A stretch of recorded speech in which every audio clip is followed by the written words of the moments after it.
Et l'on se retrouve une nouvelle fois dans la Libre Info, toujours avec notre invité, François Inus, coach dirigeant. Alors, que se cache-t-il derrière ce terme ? En fait, mon métier, c'est d'accompagner des chefs d'entreprise de toutes dimensions. Donc, j'ai des clients qui ont 5 ou 6 salariés, et puis j'ai des clients qui ont 15, 20 000 salariés, vous savez, on dit souvent la solitude du dirigeant. Alors, c'est quoi la solitude du dirigeant ? C'est je dois prendre une décision. De manière technique, je suis capable de la prendre, mais il y a un poids émotionnel à assumer, il y a des organisations à mettre en place derrière. Une fois que vous avez pris la décision, ça décline un certain nombre de choses vis-à-vis de l'ensemble des équipes. Et mon métier, c'est déjà de temps en temps de mettre le dirigeant face à ses propres responsabilités, lui montrer ce que je vois moi dans la glace, et puis des fois simplement lui poser des questions pour qu'il se rassure sur la véracité de sa décision. Et une fois que la décision est prise, l'aider à la mettre en application sur la durée. Il y a eu une étude il y a 6-7 ans maintenant, une étude américaine sur quelles sont les stratégies qui fonctionnent. Donc ils ont pris sur les 10 ans précédents toutes les stratégies annoncées pour les 10 prochaines années. Et puis ils se sont dit, tiens, lesquelles ont fonctionné ? Et puis la conclusion de l'étude de cette université américaine est assez étonnante, c'est les stratégies qui fonctionnent sont celles qui ont été appliquées. Et je suis un peu la personne qui va aider à ce que la stratégie qu'on a décidée soit mise en œuvre. Alors justement, quels sont les problèmes les plus récurrents que vous rencontrez dans les entreprises ? Alors, on a peu de problèmes techniques, bizarrement, dans une entreprise. C'est-à-dire que quand on a un problème technique, quand on a une incompétence, quand on a un non-savoir, ou on recrute une personne compétente, ou on va chercher une personne de l'extérieur, une société extérieure qui va nous apporter la compétence, ou on fait un plan de formation pour que nos collaborateurs grandissent et acquièrent un contenu, fût-il technique, comptable, commercial, peu importe. Et puis, en fait, les problèmes, ils viennent essentiellement des rapports humains. Et que 70 ou 80% des soucis sont des soucis humains, d'incompréhension, de communication, des fois de savoir-vivre, de respect de l'autre. De manque d'écoute peut-être aussi, non ? De manque d'écoute, oui, tout à fait. Souvent on dit, mais j'écoute. Oui, j'écoute, mais est-ce que je prends en compte ?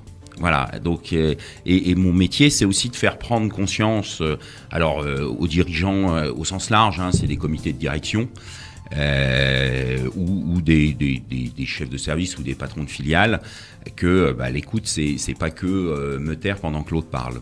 C'est en tirer une conclusion et peut-être modifier mon plan d'action qui ne change pas l'objectif. Vous savez, je suis chef d'entreprise, j'ai envie d'aller du point A au point H.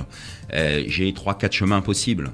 Et moi, j'ai envie d'aller tout droit. Bah oui, parce que moi, j'ai envie de gagner du temps. Oui, mais mes collaborateurs, peut-être qu'ils vont faire un détour. Sauf que de temps en temps, en faisant le détour de la montagne, c'est moins difficile.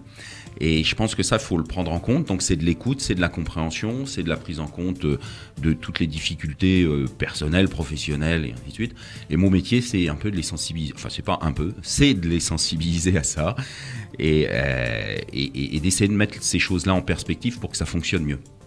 Quand vous intervenez dans une entreprise, vous restez au niveau du patron, des chefs de service, ou vous redescendez jusqu'aux salariés ? C'est très différent. C'est-à-dire que vous avez des chefs d'entreprise que j'accompagne et personne ne sait que je les accompagne. Puisque mon métier, vous savez, c'est un peu éminence grise. J'aime beaucoup ce titre. C'est-à-dire qu'on ne sait pas forcément qui j'accompagne et quelles sont les entreprises que j'accompagne. Donc, il y a des dirigeants qui... Voilà, c'est juste des entretiens avec eux. Il y a des sociétés pour lesquelles c'est l'ensemble du comité de direction, où par exemple j'accompagne aussi un certain nombre de maires et de leurs équipes, ou de politiques au sens large, et l'équipe qui lui est proche pour mettre de la dynamique. Et j'ai quelques clients où je fais 100%, enfin pas 100%, mais une grosse partie des N-1, des N-2, des N-3 et des N-4. Donc c'est-à-dire qu'on est vraiment sur la population la plus large possible, avec quelques interventions entre guillemets sous forme de conférences pour l'ensemble des collaborateurs. Et là, du coup, tout le monde sait que je travaille pour la maison, bien évidemment. Vous avez dit, sauf erreur de ma part, le travail n'est pas seulement une nécessité économique, il autorise avant tout l'émancipation, l'épanouissement et le développement personnel. Est-ce que vous pensez vraiment que les salariés s'épanouissent actuellement dans le travail ? J'ai dit ça il y a très longtemps et j'en suis toujours aussi fier. En tout cas, c'est ma démarche. C'est une vraie volonté. Je pense qu'il y a des entreprises où on peut encore prendre son pied concrètement et bosser correctement. On peut être comptable, contrôleur de gestion et avoir plaisir à y aller. On peut être plombier et avoir plaisir à bosser. On peut travailler dans la haute joaillerie et avoir plaisir à aller travailler. Donc, par contre, c'est vraiment un problème de contexte. Et que, quel que soit mon travail, c'est l'ambiance qui fait en sorte que j'ai envie ou que j'ai pas envie d'y aller. Si vous n'avez pas envie de venir à l'émission ce matin, clairement, c'est un peu plus compliqué à animer. Et je pense que c'est les relations à l'autre qui font que j'ai envie d'y aller. Et je peux faire n'importe quel métier. Je peux être prof. Vous me parliez des médecins urgentistes. Je sais pas si je suis médecin urgentiste en ce moment, si j'ai envie d'aller bosser, quand je sais que je vais en prendre plein la figure toute la journée.